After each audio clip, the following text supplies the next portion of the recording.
Bamwe abahingi aba nabajango bakatama amani mengi okuhinga ombwire bw'omushana obu barikwesiga irrigation egi ngu konka tiine kyeba ya mbere ahabw'okuba emisiri yaabo ekooma. Yes, tusima government ekatuhereza project. Konka project egi n'obu bagituhiire ekatandika bakagituhereza 2019 nibwo batandika kugitukora, then basetinga batukorera buri kimwe twatandika twahinga.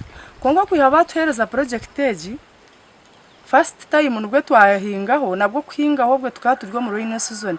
So kutwabituryo mu gihe byompa turi kuhinga emisiri tuguzire embibo, tuguzire fertilizer, tuguzire ibicori byo kuhinga, twingise je myanya yone bonire amiza gagafu kugafire twagomeza mu tugambira chairman witu wa RC3 yatwoherezo wa chairman RC5 twazo mu babire batuhingisa twaterera mu bambarira abambarira bajya mukabije barebe ecyamizi gabire.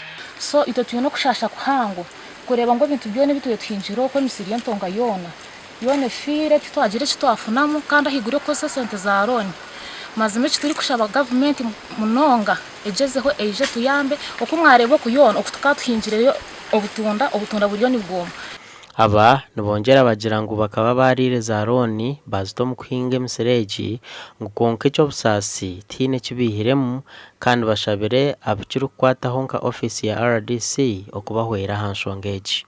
Mbwenu tuferirwe itwe abahingi bona batamirwe buri umwe yatamwe umwanya ogu project yagira makuru so turya tushobangirirwe turonzera naho kutora habura esente tukatwihire yo sente za roni esitwabitira mu miseromu mbwenu turya dushobirwe incidentally bakandi bena ngo baje commissioning umubwire bw'enjuru mu kwa kashatu twayanga twagera ngo egi project ebe commissioned umubwire bw'ecanda umubwire bwo kwa mushanju ninga umubwire bwo kwa mukaga ubw'ecanda kikuba kishambire ko bamazire nango abayinsistinga ngo ngatwahika twayanga hati turiyo tuyobuza roni tukagitamo twa investinga twumangwe bituhinjira bitujaganyirwa mu tubona twashashura roni konka tureba bitushazire mbwene tukumanya roni yabandi aho turagiye.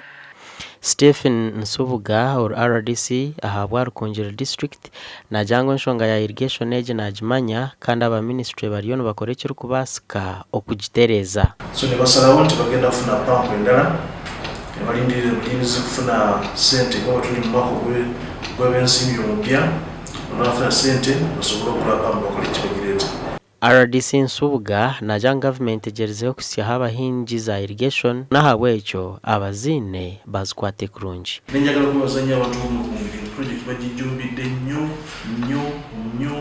abantu bafuddeyo bagamba nti tubonye katugende tuinvestinge mu irrigation scheme.